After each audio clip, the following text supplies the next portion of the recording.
Hello people, welcome to Akhila edits and vlogs. ఇంట్లో ఉండే items సింపుల్గా ఏదైనా టిఫిన్ చేసుకోవాలి అని అనుకుంటే అది ఉప్మా. సో ఈరోజు నా స్టైల్లో ఉప్మా ఎలా చేసుకోవాలో చూసేద్దాం. సో దొడ్డు రవ్వ 3 కప్స్ తీసుకున్న, ఒక బౌల్లో తీసుకున్న, ఆనియన్స్, పచ్చిమిర్చి, ఎండుమిర్చి అండ్ కరివేపాకు తీసుకున్నా. సో ఇప్పుడు స్టవ్ మీద గిన్నె పెట్టుకొని అందులో ఆయిల్ వేసి, పోపు గింజలు వేసి అండ్ పచ్చిమిర్చి, ఎండుమిర్చి, కరివేపాకు అండ్ ఆనియన్స్ ఇవన్నీ వేసి మంచిగా ఫ్రై చేసేసుకోవాలి. అది మంచిగా బ్రౌన్ కలర్ వచ్చే వరకు అలానే చేసేసుకున్నాను. అండ్ ఇప్పుడైతే సాల్ట్ కూడా వేసుకోవాలి.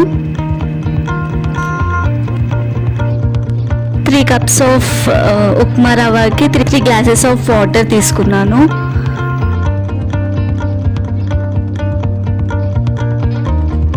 సో ఇప్పుడైతే మూత పెట్టేసుకొని అది మసిలే వారికి అలానే ఉంచేస్తాం.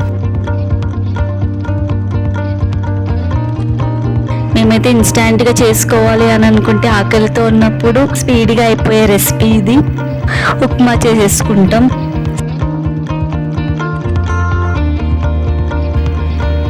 సో ఇప్పుడైతే మసిలినాక రవ్వ వేసుకోవాలి. సో బాగా కలిపి మూత పెట్టేసుకుందాం. మీకు ఏ టైప్ ఆఫ్ ఉప్మా రవ్వ ఇష్టమో కమెంట్ చేయండి. అంటే సన్న రవ్వనా, చాలా దొడ్డు రవ్వనా, సన్న దొడ్డు రవ్వనా, ఏది ఇష్టమో మీరు కమెంట్ చేయండి.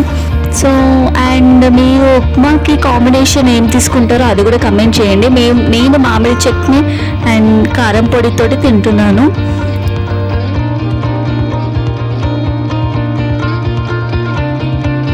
Do like, share, subscribe. So thank you for watching. See you again.